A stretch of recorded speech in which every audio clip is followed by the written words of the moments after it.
Salut à tous et bienvenue sur votre chaîne d'actualité du foot. Très content de vous retrouver pour cette nouvelle vidéo, consacrée à l'analyse après match de ce choc décisif de la 30e journée de Liga contre l'Atlético Madrid ce dimanche soir, remporté de justesse 1-0 par les Blaugrana. Avant de commencer, n'oublie pas de liker la vidéo, de t'abonner si ce n'est pas encore fait, et active la petite cloche de notification pour rester branché et suivre toutes nos vidéos actualités comme celle-ci, qui te parle des joueurs du FC Barcelone, et t'informe sur les dernières nouvelles autour du mercato estival à venir. Si c'est fait, alors on y va. Même si on est très heureux de cette victoire du FC Barcelone, qui nous a soulagés, et qui nous permet de maintenir cet écart de 11 points devant le Real Madrid, j'ai été tellement surpris, négativement bien sûr, de ce gros raté de Robert Lewandowski face à Oblak à la 76e minute de jeu. Je n'arrivais pas à y croire qu'il a pu louper ce but. Et pourtant il avait plusieurs options, et la meilleure à mon humble avis, aurait été de donner une passe à Rafinha qui était tout seul face au poteau vide. Et c'est très triste je trouve, qu'un joueur de son niveau, ne puisse pas arriver à être lucide et choisir la meilleure option sur ce genre d'occasion clé d'un match. Imaginons si le Barça n'avait pas marqué ce premier but à la 44e minute de jeu, et que c'était l'unique occasion clé du match qu'il avait gâché comme ça. Ce raté prouve ce que je disais dans une précédente vidéo, que Robert Lewandowski a perdu au fil de la saison, en assurance, et en technique de finition. D'une part, j'essaie de le comprendre. Imaginez quelle frustration serait-il pour un buteur comme lui, de ne pas être constant, et de ne pas marquer ne serait-ce qu'un seul but durant 3 rencontres d'affilée, c'est inquiétant et stressant. Mais il devrait arriver à gérer ces genres de situations pour le niveau de joueur qu'il est. S'il avait eu l'idée de jouer simple, et de penser uniquement à l'équipe, il aurait tout simplement donné la balle à Rafinha pour qu'il mette le second but. Je pense qu'il doit sérieusement se remettre en question, pour se ressaisir et revenir à son meilleur niveau. Tout se passe dans la tête. Et on dit souvent qu'avoir le bon mindset, aide à être plus performant et plus efficace. Donc bref, Robert doit vraiment se ressaisir, et faire le nécessaire pour revenir au top comme avant. L'un des Catalans qui m'a le plus satisfait dans ce match, est le milieu néerlandais Frenkie de Jong. Pour son premier match après blessure, où moi je m'attendais à assister à une prestation de 50% moyenne de sa part, j'ai été vraiment surpris. Il a ramené du beau jeu, beaucoup de mouvements et un jeu rapide vers l'avant, comme il a toujours l'habitude de le faire. Franchement, il a très bien géré le cœur du match avec Sergio Busquets et Gavi. Il a été même à l'origine de certaines occasions clés de la rencontre, qui malheureusement n'avaient pas pu être concrétisées par le Polonais. Dommage que Xavi l'a malheureusement remplacé à la 78e minute de jeu par Kessié. Mais en même temps on comprend, puisqu'il revient de blessure. En tout cas, il a été l'un des éléments majeurs de cette victoire du Barça ce dimanche. Et les notes après-match ont démontré qu'il a été le meilleur joueur barcelonais qui a le plus performé dans ce choc.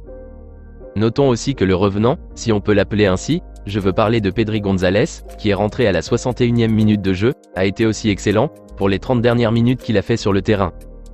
On a retrouvé ses petites passes entre les adversaires, qui nous a tous manqué, et son beau lecture qui facilite le jeu et crée vite les actions vers l'avant. Et ça a été agréable de le revoir dans ce cœur du jeu du Barça, avec cette fusion avec De Jong. Parlons maintenant de la personne qui a été nulle comme à son habitude dans ce match. Il s'agit de Marcos Alonso, qui n'a absolument rien foutu dans cette rencontre. Antoine Griezmann et Correa l'ont malmené jusqu'à fatiguer, au point où il a reçu même un carton jaune sur une action mal défendue de sa part. Heureusement que le coach Xavi a finalement constaté qu'il souffrait trop et n'arrivait pas à canaliser ses attaquants madrilènes, et l'a fait remplacer par Eric Garcia. D'ailleurs ses notes faibles après match, indiquent même qu'il a été le joueur le moins bon dans le 11 de départ, y compris les remplaçants. Et personnellement, je ne comprends pas pourquoi Joan Laporta et Xavi ont voulu toujours le garder dans l'effectif, et l'ont encore prolongé pour une saison de plus, soit jusqu'en juin 2024, or qu'il n'apporte pas grand-chose dans le jeu actuel du Barça. Vaut mieux libérer sa place, et laisser libre place pour l'arrivée des jeunes plus efficaces et performants que lui dans l'effectif. Sinon franchement, je pense que Marcos Alonso devrait normalement être le premier joueur avec qui le Barça doit absolument se séparer, pour avoir un joueur capable de défendre au mieux dans cet axe central comme Christensen la saison prochaine. Revenons maintenant sur le grand match qu'a réalisé l'ailier brésilien sur son flanc droit. Rafinha a beaucoup donné ce dimanche dans ce match. J'aime bien la manière dont il essaie à chaque fois de se surpasser, et de donner le meilleur de lui à chaque rencontre, pour prouver ce qu'il vaut. Dommage qu'il n'a malheureusement pas pu être récompensé par un but dans ce match. Il aurait pu le faire, si Lewandowski n'avait pas été aussi maladroit et égoïste sur cette fameuse occasion ratée à la 76e minute de jeu. Mais en tout cas, belle prestation de sa part, et le coach Xavi lui-même est très fier de la façon dont il s'investit et se donne à fond ces derniers temps. Et espérons qu'il puisse continuer ainsi.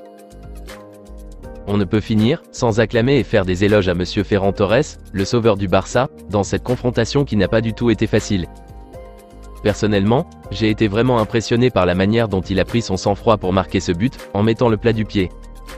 On connaît tous Ferran, et la façon dont il est toujours agité et frappe fort les ballons pour vouloir marquer, et souvent la plupart du temps, il rate le cadre. Donc j'ai vraiment été surpris qu'il a eu assez de calme, il a bien choisi là où il voulait mettre le ballon, et ensuite le plat du pied bien ajusté, bien caressé, qui bat facilement les défenseurs madrilènes et Oblak, qui n'a pu rien faire. J'avais même eu l'impression de voir Léo Messi marquer. En tout cas bravo à lui, et j'espère sincèrement qu'il continuera comme ça, et qu'il retrouvera son meilleur niveau et fera preuve de ce calme, de ce sang-froid et de cette lucidité dorénavant devant les buts. Même s'il est souvent critiqué pour ses énormes occasions ratées, surtout lors des rencontres importantes, au moins pour ce dimanche soir, on lui doit cette victoire et les écarts de 11 points toujours maintenus. Et Xavi l'a d'ailleurs souligné en conférence de presse après match, et l'a encensé pour son efficacité sur l'unique occasion concrétisée dans ce match. Dites-moi dans les commentaires ce que vous aviez pensé du choc de ce dimanche, et comment vous aviez vu les prestations de Robert Lewandowski, Rafinha, le retour de Pedri, et le match qu'a réalisé Ferran Torres. Peut-on considérer maintenant que le Barça est désormais champion de Liga après cette victoire contre l'Atlético Madrid? N'hésitez pas à réagir et à débattre dans la barre des commentaires. Nous terminons avec une actualité mercato du Barça, en parlant du dossier Firmino, qui fait du bruit en Catalogne ces derniers jours.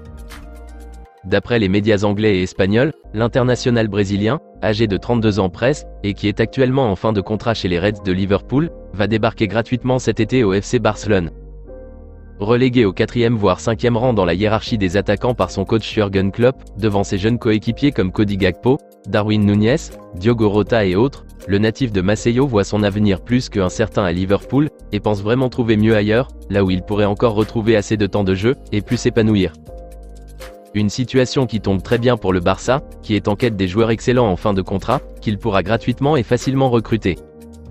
D'après les infos, Firmino lui-même aimerait jouer au Barça et a même donné son accord verbal pour les rejoindre, et des pourparlers auraient d'ailleurs même été entamés d'ores et déjà entre la direction catalane et les agents du Brésilien, afin de trouver un accord gagnant-gagnant pour les deux parties. Des spécialistes sur le marché des transferts, qui sont souvent à la une des dossiers importants du club Blaugrana comme Gérard Romero, et même l'ancien joueur et entraîneur du FC Barcelone Patrick Kluivert, ont tous confirmé cela, et ont précisé que Firmino est bel et bien en discussion avec le Barça, et qu'il y a de grandes chances de le voir dans l'effectif de Xavi la saison prochaine. D'autres médias britanniques ont même affirmé que tout est déjà bouclé pour son arrivée cet été. Maintenant la question est de savoir, si recruter Firmino est-il une bonne chose ou pas. Personnellement, je pense que ce n'est pas aussi une mauvaise idée que ça. On est tous d'accord que Firmino n'a plus rien à prouver à personne. C'est un joueur vraiment extraordinaire. Certes, il n'est plus un jeune de la vingtaine, mais je trouve que son profil, c'est-à-dire sa manière de jouer, correspond parfaitement à la philosophie de jeu que Xavi veut instaurer au Barça. Et je pense qu'il pourra beaucoup apporter, surtout dans la construction de jeu entre le milieu de terrain et l'attaque comme il nous l'a montré si bien ces dernières années à Liverpool. Je pense même que Xavi va vouloir peut-être mettre deux avant-centres devant, en binôme à Lewandowski, ou plus encore, les mettre en concurrence tous les deux, pour booster plus Robert Lewandowski à être plus performant. Dans tous les cas, je trouve quand même qu'il serait d'un grand renfort pour l'effectif Blaugrana la saison prochaine. Dites-moi dans les commentaires ce que vous en pensez de l'arrivée de Firmino, âgé de 32 ans presque, au FC Barcelone. Est-elle une bonne idée ou pas du tout? Rendez-vous dans les commentaires. Nous aurons plus de nouvelles concernant ce dossier dans les jours qui viennent. Avant de quitter, n'oubliez pas de vous abonner et d'activer la cloche de notification, de laisser un gros pouce bleu, afin que cette vidéo soit accessible au plus grand nombre de fans et supporters catalans. On se capte très vite les amis pour de nouvelles actualités du FC Barcelone. Affaire à suivre.